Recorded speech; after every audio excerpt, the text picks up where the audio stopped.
Shri Joji Joseph, എന്താണ് സാറിൻ്റെ ഒരു അഭിപ്രായം? എന്താണ് GST നടപ്പിലാക്കി ഇപ്പോൾ 7 വർഷങ്ങൾ കഴിയുമ്പോഴത്തേക്ക് അതേക്കുറിച്ചുള്ള സാറിൻ്റെ ഒരു അഭിപ്രായം എന്താണ്? തീർച്ചയായും വ്യാപാര സമൂഹം വളരെ പ്രതീക്ഷയോടെ നോക്കിക്കണ്ട ഒരു സംവിധാനമായിരുന്നു GST എന്നുള്ളത്. പക്ഷേ നടപ്പിലായപ്പോൾ ഇവിടെ സൂചിപ്പിച്ചതുപോലെ ഗുണമാണോ ദോഷമാണോ എന്ന് നമ്മൾ നോക്കിക്കാണുമ്പോൾ, വ്യാപാര സമൂഹത്തിൻ്റെ പ്രതിനിധി എന്ന നിലയിൽ നമ്മൾ നോക്കുമ്പോൾ കച്ചവടക്കാർക്ക് ഇത് തീർച്ചും ഇപ്പോഴും ദോഷകരമായ ഒരവസ്ഥയിലാണ് നിലനിൽക്കുന്നത്. പൊതുസമൂഹത്തിനും ഈ പറഞ്ഞതുപോലെ ഗുണങ്ങളൊന്നും കിട്ടിയിട്ടില്ല. കാരണം വേറൊന്നുമല്ല, ടാക്സിൻ്റെ ഒരു വർധനവ് വന്നിട്ടുണ്ട്. നേരത്തേൽ നിന്നും വളരെ വലിയ രീതിയിൽ ഇപ്പോൾ 28% വരെ വർധനവ് വന്നിട്ടുണ്ട് പൊതുസമൂഹത്തിന്.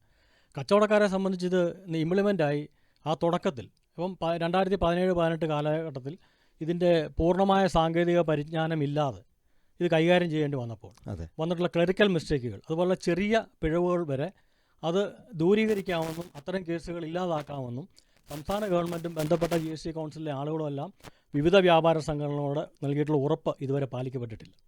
അത്തരത്തിലുള്ള കേസുകളും നോട്ടീസുകളെല്ലാം ഇപ്പം വന്നുകൊണ്ടിരിക്കുക. അപ്പോൾ അതൊരു വശത്ത് നിൽക്കുകയാണ്. മറുവശത്ത് ഇപ്പം നാൾക്ക് നാൾ നമ്മൾ വരുമ്പോൾ ഇവിടെ സൂചിപ്പിച്ച പോലെ GST പരിഷ്കരണങ്ങൾ എല്ലാ മാസവും വന്നുകൊണ്ടിരിക്കും. ഈ പരിഷ്കരണങ്ങളെല്ലാം തന്നെ അതിൻ്റെ പൂർണ്ണ അവസ്ഥയിൽ ഒരു കച്ചവടക്കാരന് ഗുണപ്രദമായി ഇതുവരെ വന്നിട്ടില്ല. അതായത് നമ്മൾ ഇപ്പം ഇൻറ്റർസ്റ്റേറ്റ് പർച്ചേസ് ചെയ്യുന്ന ഒരു വ്യാപാരി, അല്ലെങ്കിൽ ഏതെങ്കിലും മൊത്ത വിതരണ കേന്ദ്രത്തിൽ നിന്ന് പർച്ചേസ് ചെയ്യുന്ന ഒരു വ്യാപാരി, അവിടുന്ന് നമ്മൾ സാധനം വാങ്ങി അത് വിറ്റു, അതിൻ്റെ ഇൻപുട്ട് ക്രെഡിറ്റ് എടുത്തു. പക്ഷേ വാങ്ങുന്ന ഇപ്പം വെളിയിൽ നിന്നുള്ള ഇപ്പം ബോംബെയിൽ നിന്നോ ബാംഗ്ലൂരിൽ നിന്നോ നമ്മളത് വാങ്ങുമ്പോൾ അവിടുത്തെ മൊത്ത വ്യാപാരി അത് കണക്കിൽ ചേർത്തില്ല എങ്കിൽ അതുമൂലം വരുന്ന മുഴുവൻ കുഴപ്പങ്ങൾക്കും ഉത്തരവാദി ഈ പറഞ്ഞ വ്യാപാരിയാണ്. അപ്പം യഥാർത്ഥത്തിൽ അവിടെ ഈ തെറ്റ് ചെയ്തത് ആരാ? തെറ്റ് ചെയ്തത് നമ്മൾ ആരുടെ കയ്യിൽ നിന്നാണോ വാങ്ങിയത് അയാൾ തെറ്റ് ചെയ്യുകയും അതിൻ്റെ തിക്തഫലം അനുഭവിക്കുന്നത് ഈ പറഞ്ഞ വ്യാപാരിയുമാണ്. അതൊരു പ്രധാന വസ്തുതയാണ്. ഇപ്പോൾ കച്ചവടക്കാർ നേരിട്ടുകൊണ്ടിരിക്കുന്ന ഒരു അവസ്ഥയാണ്. പിന്നെ ഈ നമ്മുടെ ഉപഭോക്താക്കളെയും ബാധിക്കും, ഇൻഡയറക്റ്റ് ആയിട്ട് ഉപഭോക്താക്കളെയും ബാധിക്കും, തീർച്ചയായിട്ടും ബാധിക്കും. അതുപോലെ തന്നെ ഇപ്പം ഗവൺമെൻറ് സതുദ്ദേശത്തോടെ നടപ്പിലാക്കിയതാണ് എങ്കിൽ ആ സതുദ്ദേശത്തോടെ നടപ്പിലാക്കുമ്പം പൊതുസമൂഹത്തിന് ഗുണകരമായ അല്ലെങ്കിൽ പൊതുസമൂഹത്തിനോടൊരു ഒരു സാമൂഹ്യ പ്രതിബദ്ധതയുടെ പേരിൽ ചില കാര്യങ്ങൾക്കെങ്കിലും ചില വിട്ടുവീഴ്ചകൾ അല്ലെങ്കിൽ ആ മേഖലയിൽ നിന്ന് കുറച്ച് ടാക്സ്, ഞങ്ങൾക്ക് നികുതി കുറച്ച് മതി എന്നൊരു കാഴ്ചപ്പാട്, ഒരു വിശാലമായ കാഴ്ചപ്പാട് ഗവൺമെൻറ് സ്വീകരിക്കേണ്ടതായിരുന്നു. ചെറിയൊരു ഉദാഹരണം പറയാം. ഇപ്പം നമ്മൾ പ്ലാസ്റ്റിക് ക്യാരി ബാഗ് നിരോധിച്ചു. അപ്പം നമ്മൾ മലിനീകരണ അല്ലെങ്കിൽ എൻവയോൺമെൻറ്റൽ പ്രശ്നമായിട്ട് ബന്ധപ്പെട്ട് നമ്മൾ പ്ലാസ്റ്റിക് കൺട്രോൾ ആക്ടുമായിട്ടൊക്കെ ബന്ധപ്പെട്ട് പ്ലാസ്റ്റിക് ക്യാരി ബാഗ് നിരോധിച്ചു. ശരി, കാലഘട്ടത്തിൻ്റെ ഒരു ആവശ്യമാണ്. ഈ പ്ലാസ്റ്റിക് ക്യാരി ബാഗ് നിരോധിച്ചപ്പം പകരം വന്ന പേപ്പർ ക്യാരി ബാഗിന് 18% നികുതിയാണ് ഏർപ്പെടുത്തിയിരിക്കുന്നത്. തീർച്ചയായിട്ടും ഒരു 2, 3 അല്ലെങ്കിൽ 5 വർഷം വരെയെങ്കിലും അതിൻ്റെ നികുതി ഒഴിവാക്കുകയോ അല്ലെങ്കിൽ ഒരു 5% ആക്കുകയോ ചെയ്യുകയാണെങ്കിൽ അത് കച്ചവടക്കാരന് ഗുണപ്രദമാകും, പൊതുസമൂഹത്തിന് ഗുണപ്രദമായ. അപ്പം അത്തരത്തിലുള്ള ഒരു കാഴ്ചപ്പാടോട് കൂടി വേണം ഇനിയെങ്കിലും GST കൗൺസിലിൻ്റെ നടപടികളെന്ന ഒരു അഭ്യർത്ഥന ഞങ്ങളുടെ വ്യാപാരികൾക്ക് വേണ്ടി അഭ്യർത്ഥിക്കുവാനുണ്ട്. അത് തീർച്ചയായിട്ടും ഈ വ്യാപാരി നിങ്ങളുടെ ഈ സമൂഹം ഇക്കാര്യങ്ങൾ ഈ GST പ്രാക്ടീഷണേഴ്സിൻ്റെ അല്ലെങ്കിൽ സർക്കാർ തലത്തിലുള്ളവരുടെ ശ്രദ്ധയിൽപ്പെടുത്താൻ ഉള്ളൊരു സംവിധാനം നമുക്കുണ്ടോ ഇതിൻ്റെ അകത്ത്? തീർച്ചയായും നിരവധി നിവേദനങ്ങൾ എല്ലാ വ്യാപാര സംഘടനകളും അതുമായി ബന്ധപ്പെട്ട് താഴെ തട്ട് മുതൽ ഉയർന്നു വരുന്ന നിവേദനങ്ങളുടെ അടിസ്ഥാനത്തിൽ അവരുടെ സംസ്ഥാന നേതാക്കന്മാർ ഇതുപോലെ സെൻട്രൽ GST കൗൺസിലിനും സ്റ്റേറ്റ് ഗവൺമെൻറ്റിനും എല്ലാം നിരവധി നിവേദനങ്ങൾ കൊടുത്തിട്ടുണ്ട് നാളിതുവരെ. അതൊന്നും ഇവിടെ പറഞ്ഞതുപോലെ പൂർണ്ണമായി പരിഹരിക്കപ്പെട്ടില്ല. അത് പരിഹരിക്കണം എന്നുള്ളതാണ് വ്യാപാര സമൂഹത്തിന് വേണ്ടി പ്രധാനമായും വ്യാപാരികൾക്ക് ആവശ്യപ്പെടാനുള്ളത്. യെസ്, അപ്പോൾ ഇപ്പോഴും വ്യാപാര സമൂഹം ആശങ്കയുടെ നിഴലിലാണ് ഈ ഒരു കാര്യത്തിൽ, GSTയുടെ കാര്യത്തിൽ 7 വർഷങ്ങൾ കഴിയുമ്പോഴും. അല്ലേ, നമുക്കിനി വീണ്ടും ശ്രീ ടോം കാവാലം അദ്ദേഹത്തിലേക്ക് വരാം. അദ്ദേഹം ഒരു ചാർട്ടേഡ് അക്കൗണ്ടൻ്റ് ആണ്. നിങ്ങളാണ് ശരിക്കും ഇവരെല്ലാം ഈ കൺട്രോൾ ചെയ്യുന്ന ഒരു ഘടകം എന്ന് പറയുന്നത്, അല്ലേ? ശരിക്കും സാമ്പത്തിക കാര്യങ്ങളിൽ നിങ്ങളുടെ ഒരു അഡ്വൈസാണല്ലോ മിക്ക വ്യാപാര സമൂഹമായാലും പൊതുസമൂഹമായാലും തിരക്കുന്നത്. ഈ ഒരു കാര്യത്തിൽ ഈ നമ്മൾ നടപ്പിലാക്കിയിട്ടുള്ള GSTയുടെ 7 വർഷങ്ങൾ പൂർത്തിയാകുന്ന ഈ ഒരു കാലഘട്ടത്തിൽ അതിനൊന്ന് വിലയിരുത്തുമ്പോൾ ഒരു സാമ്പത്തിക വിദഗ്ധൻ എന്നുള്ള നിലയിൽ എന്താണ് സാറിൻ്റെ ഒരു അഭിപ്രായം? എന്താണ്? നമസ്കാരം.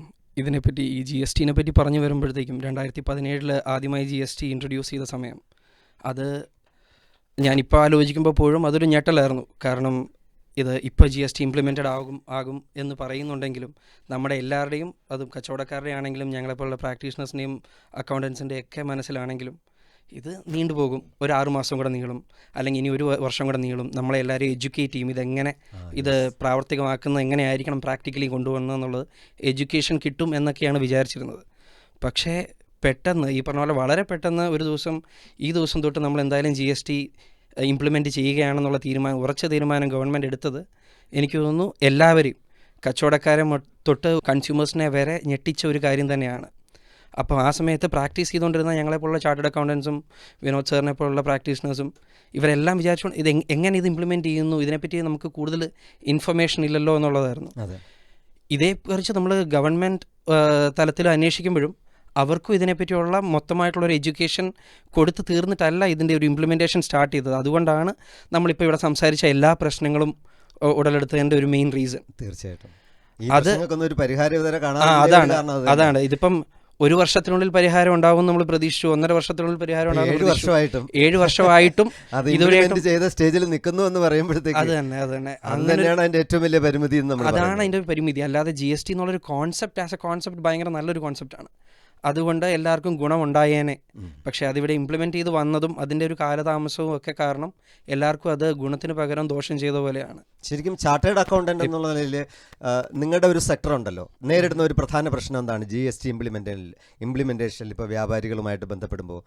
അല്ല, ഇപ്പോൾ ഇവിടെ പറഞ്ഞതുപോലെ തന്നെ ഈ ഇൻപുട്ട് കിട്ടുന്നത് ഇപ്പം നമ്മൾ ആൾക്കാരിൽ നിന്ന് സാധനങ്ങൾ മേടിക്കുമ്പം അവർ കറക്റ്റായിട്ട് അതിൻ്റെ GST റിട്ടേൺസ് ഒക്കെ ഫയൽ ചെയ്തില്ലെങ്കിൽ അതിൻ്റെ ഗുണം നമുക്ക് കിട്ടില്ല.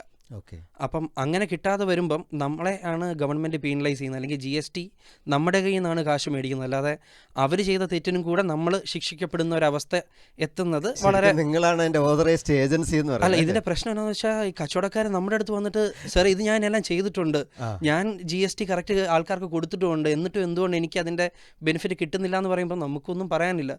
നമുക്കാകെ പറയാനുള്ളത് GST ആക്റ്റിൽ പറഞ്ഞേക്കുന്നത് പ്രകാരം നിങ്ങൾക്കാണ് ശിക്ഷ വരുന്നത്. അല്ലെങ്കിൽ നിങ്ങൾ സാധനങ്ങൾ മേടിച്ച ആളുടെ അടുത്ത് പോയി പറയും, അവരോട് പോയി പേഴ്സണലി സംസാരിച്ച് അതിനുള്ളത് മേടിച്ചെടുക്കുക എന്നുള്ളതേ ഉള്ളൂ ആകെ ഒരു സൊല്യൂഷൻ. അല്ലാതെ നമ്മുടെ കയ്യിൽ ബില്ലുണ്ടെങ്കിൽ പോലും 2019 കഴിഞ്ഞിട്ട് ഈവൻ നമ്മുടെ കയ്യിൽ മേടിച്ചതിൻ്റെ ബില്ലും കാര്യങ്ങളും ഉണ്ടെങ്കിൽ പോലും നമുക്ക് അതിനുള്ള ടാക്സിൻ്റെ ബെനിഫിറ്റ് എടുക്കാൻ പറ്റാത്തൊരവസ്ഥയാണ് ഇപ്പം. ശരിക്കും ഗവൺമെൻറ് തലത്തിൽ നിന്നൊരു അവയർനെസ് വ്യാപാര സമൂഹത്തിനും പൊതുസമൂഹത്തിനും കിട്ടിയില്ല എന്നുള്ളത് ഒരു സത്യമാണ്. ഇവിടെ നമ്മുടെ ചർച്ചയിൽ ഉരുത്തിരിഞ്ഞു വന്ന ഒരു പ്രധാനപ്പെട്ട കാര്യം തന്നെയാണ്. പക്ഷേ ചില വ്യാപാരികൾ മുൻപേ പറക്കുന്ന പക്ഷികൾ എന്നുള്ള നിലയിൽ അവരിതേക്കുറിച്ച് സ്വയം അവബോധം നേടുകയും അവർ പഠിക്കുകയും ആ രംഗത്ത് അവർ മുന്നേറുകയും ചെയ്തതായിട്ടുള്ള ഒരു എക്സ്പീരിയൻസ് ഉണ്ടോ ഒരു ചാർട്ടേഡ് അക്കൗണ്ടന്റ്? അങ്ങനെ ഒരു ഈ പറഞ്ഞ പോലെ ഇതിനെപ്പറ്റി കുറച്ച് നോളജ് കൂടുതലുള്ളവർ കുറഞ്ഞുള്ളവരെന്നുള്ള ഇല്ല. കാരണം ഇപ്പം ഞാൻ പ്രാക്ടീസ് ചെയ്യാൻ തുടങ്ങിയിട്ട് ഇപ്പോൾ 12 വർഷമായി. വിനോദ് സാർ പ്രാക്ടീസ് ചെയ്യാൻ തുടങ്ങിയിട്ട് ഒരു 20 വർഷമെങ്കിലും ആയി കാണും. പക്ഷേ ഞങ്ങൾക്ക് രണ്ടുപേർക്കും GST പറ്റി അറിയാവുന്നത് 2017 കഴിഞ്ഞിട്ടേ ഉള്ളൂ. അപ്പം GST പറ്റി കൂടുതൽ അറിയാവുന്ന ഒരാളെന്നുള്ളത് കഴിഞ്ഞൊരു 10 വർഷമായിട്ട് ഈ മേഖലയിൽ പ്രവർത്തിക്കുന്ന എല്ലാവർക്കും ഒരേ നോളജ് ആയിരിക്കും. 30 വർഷമുള്ള ആൾക്കും 10 വർഷമുള്ള ആൾക്കും ഒരേ നോളജ് ആയിരിക്കും. അപ്പോൾ അതുകൊണ്ട് അതിനെപ്പറ്റി കൂടുതൽ ബെനിഫിറ്റ് എടുത്ത് രക്ഷപ്പെട്ട് അല്ലെങ്കിൽ അതിനൊരു അഡ്വാൻറ്റേജസ് എഫക്റ്റ് വന്നേക്കുന്ന ഒരു കച്ചവടക്കാരനെന്ന് പറയാൻ മാത്രം നമുക്ക് അങ്ങനെ ഒരു സാഹചര്യം ഇല്ല. അതിനെക്കാട്ടിൽ ഈ പറഞ്ഞ പോലെ ഗവൺമെൻറ് ഇതിൻ്റെ ഇംപ്ലിമെൻറ്റേഷൻ എങ്ങനെയാണെന്നുള്ളത് കറക്റ്റായിട്ട് പറയണം. ശരിക്കും പറഞ്ഞാൽ GSTയുടെ വൈറ്റ് പേപ്പേഴ്സ് ആദ്യം ഇതെങ്ങനെ ഇംപ്ലിമെൻറ്റ് ചെയ്യുന്നു എന്നുള്ള കാര്യങ്ങളൊക്കെ നമുക്ക് ലൈക്ക് ഓൺലൈനിലും എല്ലാം വായിക്കാൻ കിട്ടുമായിരുന്നു. അതിൽ പറഞ്ഞ രീതിയിലല്ല ശരിക്കുള്ള ഇംപ്ലിമെൻറ്റേഷൻ നടന്നത് പോലും. ഇപ്പോൾ പറഞ്ഞാൽ നമ്മളിപ്പോൾ GST ഫയൽ ചെയ്യുമ്പോൾ GSTR 1 GSTR 3B എന്ന് പറഞ്ഞ 2 റിട്ടേൺസ് ആണ് ഫയൽ ചെയ്യുന്നത്. പക്ഷേ ആദ്യത്തെ GSTയുടെ ഒരു പ്ലാൻ അനുസരിച്ച് ഇങ്ങനെ അല്ലായിരുന്നു ഇതിൻ്റെ ഫയലിംഗ് നടക്കേണ്ടത് പോലും. അങ്ങനെ നടന്നിരുന്നെങ്കിൽ ചിലപ്പോൾ ഈ കൺഫ്യൂഷൻസ് ഒഴിവാക്കാമായിരുന്നു. പക്ഷേ സാങ്കേതികമായിട്ടുള്ള കുറച്ച് ബുദ്ധിമുട്ടുകൾ കാരണം അത് നടത്താൻ പറ്റിയില്ല. അപ്പം അതെന്ന് ആദ്യം പറഞ്ഞ രീതിയിൽ ആദ്യം ഇത് വിഭാവനം ചെയ്ത രീതിയിലുള്ള GST വന്നാൽ ചിലപ്പോൾ ഈ ന്യൂനതകളെല്ലാം കുറയുമായിരിക്കും.